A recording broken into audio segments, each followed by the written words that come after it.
Hey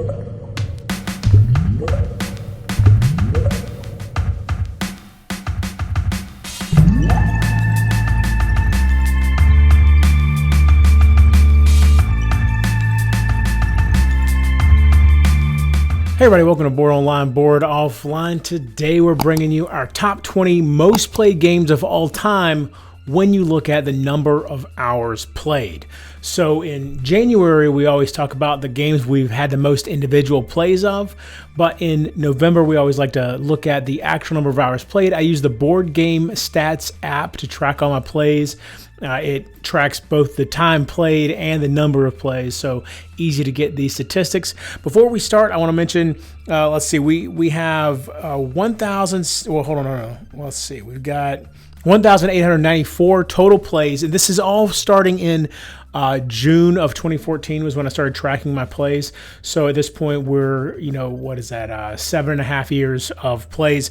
So 1,894 total plays. That's 297 new plays in the past year.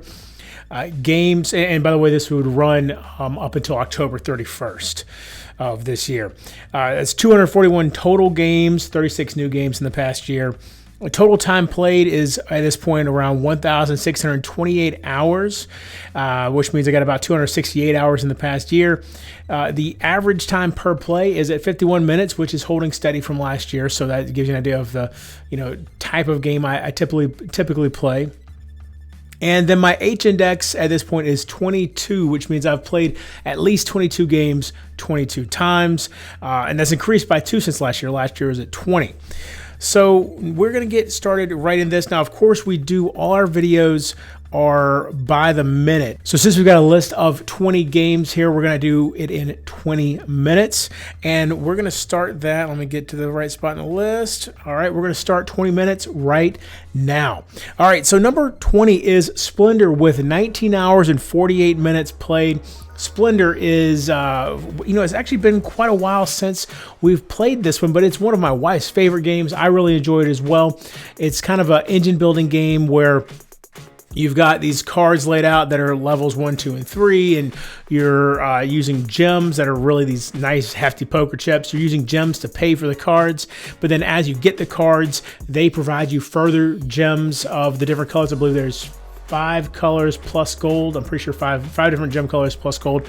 And so it's all about getting the right colors that you need to buy the next thing. And once you buy certain ones, they'll give you prestige points. And if you buy certain combinations of cards, then that will attract nobles to your play area as well. And nobles are all worth, I think, 3 prestige points. And once you get to 15 prestige points, pretty sure it's 15, you win the game. And it's a lot of fun, a lot of cool engine building going on there. That's Splendor, number 20. Number 19 is Root with 20 hours and 17 minutes. Root is an incredibly asymmetric game where essentially, you're in a forest. You're all different sorts of woodland animals. You have the Woodland Alliance, which is lots of different little animals. You have the cats. You have the birds. You have all these different things, and all of them have not only different abilities and different powers, but also different ways to score points. And I believe it's 20 victory points that we're trying to get to win the game.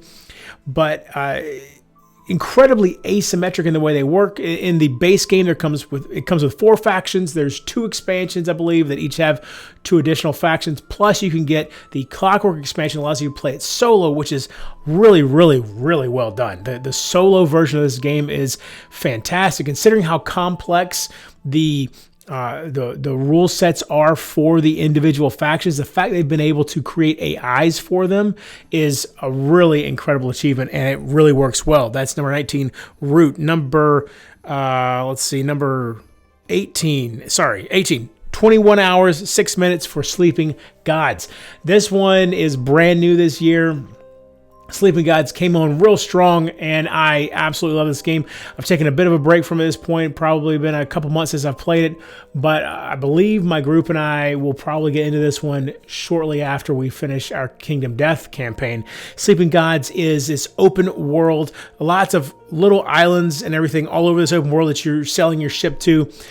Very heavy on the narrative. The narrative plays a huge part in this game, where you'll go to a specific spot, you'll then flip into the book to that specific script that it's talking about. You'll read the story, you'll make some choices, things will happen. You have a crew of 9 people, I believe, and no matter whether you play with 1 player or 4 players, you're using the exact same number of crew members. They all have their own powers. You get lots of different items and stuff like that, and you're looking for totems. And as you unlock more totems, more rules get unlocked in the game as well. A lot of cool stuff happening in Sleeping Gods. Number 17 is Etherfields with 24 hours and 4 minutes, and that's exactly where it's going to stay pretty much forever, because I ended up selling Etherfields. Never completed the campaign for this one, but it is, it's kind of like an escape room built into an adventure game. Because each scenario is completely different in terms of how you're trying to complete it. And it was just a little bit more than what something didn't click quite with me. I enjoyed it for the first 10, 12 plays or so, and then it started wearing out its welcome. And most of the time I was having to repeat scenarios because I didn't quite pick up on the clues that it had in there on how to beat the scenarios. But it is a very unique and enjoyable game, and I loved it for the first 10 plays or so, and then it just kind of wore out its welcome. That's Etherfields. Number 16 is Scythe, 24 hours and 12 minutes. This is another game I don't own anymore. Ended up giving it away in one of my giveaways recently. Scythe is where it's kind of like in Eastern Europe after World War I, alternate future though, where everybody has these mechs and you're fighting over this area, except fighting, especially when my group played it, fighting was a very minimal thing that happened. Very rarely did we really fight. We kind of spread out, and once we started pushing up against each other, we really tried to avoid fighting, and then 1 or 2 fights would happen just to kind of, I really need that spot right there.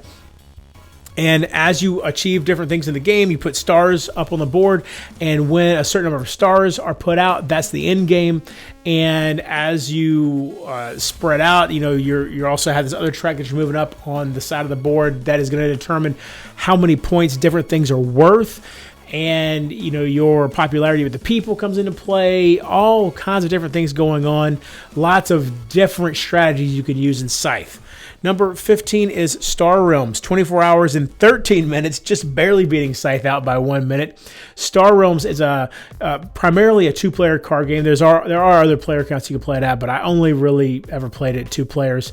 I don't really want to play it any other way. Star Realms is a deck builder. Like it's the epitome of just a deck builder, right? You start with a minimalistic deck. Both of you have the same type of deck. There's one trade row in the center that you're going to be purchasing cards from. In a deck, every time a card gets purchased, a new card comes out. There's 4 factions in the game. It's all, sci-fi based stuff. There's 4 different factions. Every faction has its own kind of special thing. Like the blue faction primarily heals. The red faction primarily helps you trash cards from your hand, that sort of thing. And each of you has 50 life, and you're battling back and forth trying to take the other person's life all the way down. That's Star Realms. Number 14 is Xayah with 25 hours and 47 minutes. This is one that I got rid of, but only because at the time I couldn't find anybody to play it with me, and I didn't really care for the solo, but I believe my current group would love Xayah, and so maybe one day this one would get back into my collection because I miss having this one in my collection. Xayah is a space sandbox game. Modular board, so it's always different. You are, instead of having like an armada or whatever, you are an individual ship. Think like Han Solo or something like that, where you're kind of a minimally manned individual ship. You can be a smuggler, you could be a pirate, you could be a bounty hunter, you could be all kinds of a merchant. Do whatever you want to do, however you want to make your points. You can play to different number of points to adjust the length of the game. You're able to upgrade your ship. You're able, and the cargo fits on the ship in this polyomino method. It's really cool. That's Xayah Legends of a Drift System. Number 13, Mechs versus Minions. 25 hours, 51 minutes. Finally completed this campaign. This is an interesting situation where the campaign it's a 10-game campaign. The first 6 or 7 missions I felt were really, really cool, really interesting, and the last 8, 9, 10 or so were it felt like they increased the difficulty simply by increasing the amount of luck in those scenarios. So it started falling flat towards the end. It was a blast for the first 6 or 7 scenarios. But those last 3 or so, not so much. But it's a programming game. You are the mechs with yordles inside of them. You're fighting against literally 100 minions can show up on the board at one time, and there's one boss minion.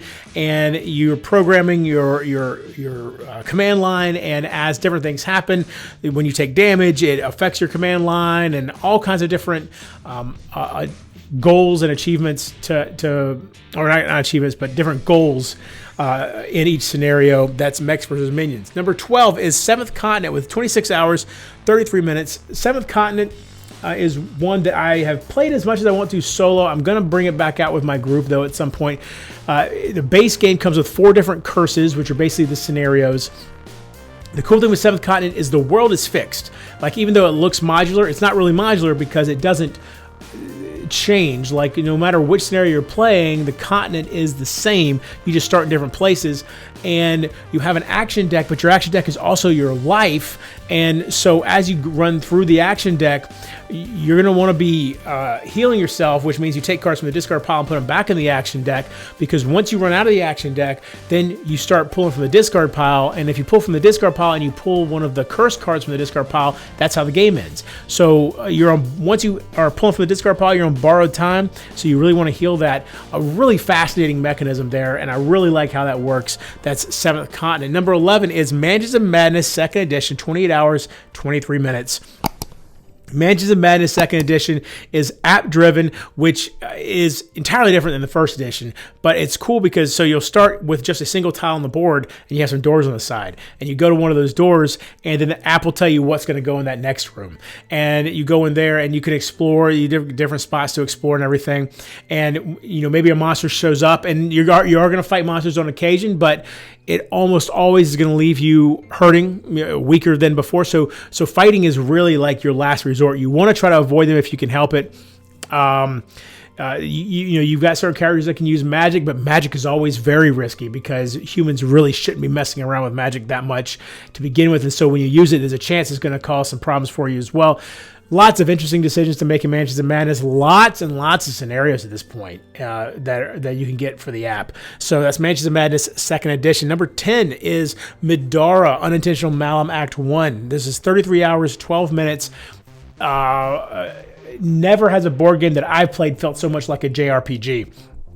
A Japanese style RPG video game is what I'm talking about. This one has a storybook that's like literally 400 or 500 pages, or maybe 300 to 400 pages. Anyway, it's a really, really thick book, but that's also your scenario book. So lots and lots and lots of story in there. And then you get to the scenarios. Beautiful, colorful, gorgeous artwork, really cool, compelling monsters. Not your typical fantasy monsters. These are all very much kind of their own thing for this. Really long campaign. I've only made it about a fifth of the way through it, so we're going to be restarting that. My group and I have decided we're going to work through all my different campaign games. So this is one that'll be hitting the table at some point in the future. Star Wars Imperial Assault, 33 hours, 42 minutes. Another campaign game that we're going to be looking at. This one has 2 different ways you can play it. You can play it 1 versus many, which I have always felt has a runaway leader problem, whether it's the Empire or the Rebels. Whoever starts winning, if they get like 2 or 3 wins in a row, they're going to be in a much better position to continue winning. So I prefer playing the cooperative/solo way, which uses an app to control the Empire, and the players play the Rebels.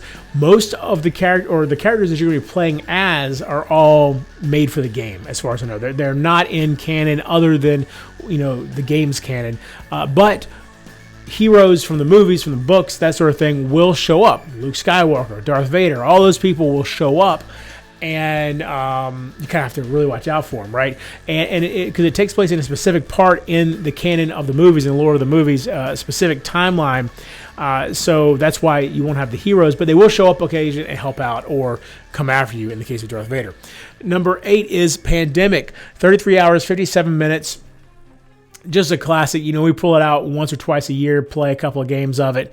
You are a team of medical professionals trying to stop the four different diseases from rampaging across the world. You're trying to find the cure for the 4 of them. If you get lucky, you might actually eradicate 1 or 2 of them, which really makes it easier to then complete the game. But as you're playing, and if a outbreak happens and it spreads to the neighboring cities, and so you really have to manage spending time trying to cure the diseases with also treating them so that they don't get completely out of hand, because not much point in curing them if they've gotten so out of hand that you can't do anything with it.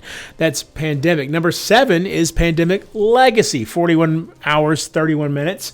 Pandemic Legacy Season 1. I haven't played any of those seasons, though I really want to get my hands on them. Pandemic Legacy Season 1 takes that base Pandemic system and then adds irreversible changes to everything you do. Sometimes, your characters can actually die in Pandemic Legacy Season 1. Every time they're in a city when it has an outbreak, it actually gives them a scar, and I believe it's 3 scars, and they die. You rip up the character and throw it away. Like, literally rip it up and throw it away.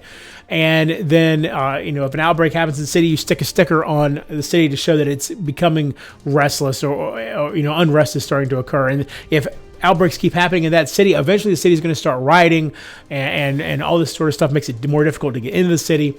And then there's 12 different scenarios, and as you play through, there's different story moments that happen in each scenario. It's January to December of a year. Super, super interesting. One of the most memorable experiences of my life is playing through. I've actually played through it twice. Dead of Winter is number 6, 48 hours, 27 minutes. Zombie apocalypse game where it's more about the interactions with the other players, because while it is a cooperative game, it's also possible that there'll be a traitor. It's not guaranteed there's a traitor. It's possible there will be a traitor. So you're playing, and everybody also has their own secret objectives that make them act a little bit selfishly. So it's hard to tell, well, are they a traitor, or are they just trying to complete their objective? That isn't a traitor objective, it's just they need to stock up on food because that's their particular objective. That sort of thing. You go outside of your base and go to different places to search through decks of cards for supplies and all that kind of stuff. Fuel, food, ammo, weapons, all that stuff. You got to watch out for zombies. There is a die. Anytime you travel, if you travel without using a vehicle, you have to roll a die, see if you get bit by a zombie. If you get bit, your character is dead immediately. A really intense game. That's Dead of Winter. Number 5, Thunderstone Advance, 51 hours, 51 minutes. I don't remember the last time I played this game. I don't know that I can ever get rid of it. This is Thunderstone Advance, not Thunderstone Quest. So this is basically Thunderstone 2nd Edition, essentially, is what it is. And you, when you start the game, you're going to select different hero types that are going to be in the game. You select different things that are going to be in the village, spells, items, supplies, all this kind of stuff, and select different monsters that are going to be in the dungeon. And so as the monsters come out of the dungeon, you each turn you decide, am I going to go to the village to purchase things, or I'm going to go to the dungeon to kill monsters. And every time you kill a monster, it goes into your deck, so it starts to kind of clog up your deck a little bit. So then you have to find ways to deal with that. Lots of interesting choices. Thunderstone Advance. Number 4, Tainted Grail, all the way up at number 4. 54 hours, 43 minutes. I've only played through the base game so far. I have all the expansions. This is one that I've decided to hold off on until my group works our way to that one. And then we'll play through the next expansion with my group. But this 54 hours, 43 minutes is based off of a couple of misstarts with the base game campaign before I finally worked my way through it. Dark Arthurian legend. It takes place something like 600 years after Arthur originally led everybody to Avalon. Turns out that Avalon actually is just rife with dark magic, basically, called the weirdness. It's not really dark magic, but it's a good way to understand it. And these creatures that thrive in the weirdness, and so you fight them back, but then they never really go away, and the weirdness is constantly creeping back in, and now the Knights of the Round Table have kind of fallen into disarray. It's a really interesting story, and I really, really enjoyed working my way through that story and learning about everything that happened in Tainted Grail. Number 3 is Gloomhaven, 56 hours, 56 minutes. I got to get through this campaign. Frosthaven's going to be here before I know it. But this is one just massive box, something like 90 scenarios in it. So many unlockable characters, or unlockable classes, I should say. And as you play, you unlock new scenarios. As you play, you unlock new classes. Upgrade system that lets you get these really powerful cards. But then eventually your guy's going to retire, so then you have to start with a new person. And so many amazing choices. The combat system I absolutely love in this game, which you start with your entire hand of cards every beginning of every scenario, your entire deck of cards, and you're looking at them and you choose 2 cards, play the top action of one, the bottom action of the other, put them away. Once you run out of cards in your hand, you got to rest, but every time you rest, you get rid of 1 card permanently for that scenario. And so that's kind of the timer for the scenario as you start running out of cards in your hand. Number 2 is Mage Knight, 58 hours, 34 minutes. I've been putting out a instructional series on this one, getting close to finishing up that instructional series. And making that instructional series has really put a fire under me to get this one back to the table. I've always said I'd never want to play Mage Knight with more than 2 players because of the downtime. But the 2 guys that are currently my game group that I'm playing most of these games with, I think that it actually could be a good experience with 3 people because of the way that they are able to kind of get into these games. And Mage Knight is lots of different scenarios, but essentially you start off on this 1 tile down here, modular map builds out, and most of the time, and depending on which scenario you're playing, you're trying to go conquer these cities. The cities are massively powerful compared to how you start. So along the way, you're going to be hiring various units and stuff to help you out, conquering different areas, beating different monsters to level up, all kinds of cool stuff. And finally, number 1, Kingdom Death Monster by a mile with 182 hours and 5 minutes of playtime. This is the current campaign we're playing through. They have definitely gotten the KDM bug at this point. They really love playing this game. We are getting ready to fight a Manhunter. This is just this dark hellscape of a world. It's a game where you can't get attached to your survivors because the survivors are going to die at some point. They're going to. And so you have to instead be trying to figure out how to make your settlement survive. What is the best course of action to help the settlement survive? We are doing a pretty good job so far. There's this one nemesis monster called the Butcher who normally comes in most of the time, especially when first-time players play against him. He comes in and he wipes the floor with you, and we managed to survive without any deaths against the Butcher. So I feel like we're on a good path right now. So much cool stuff going on in this game.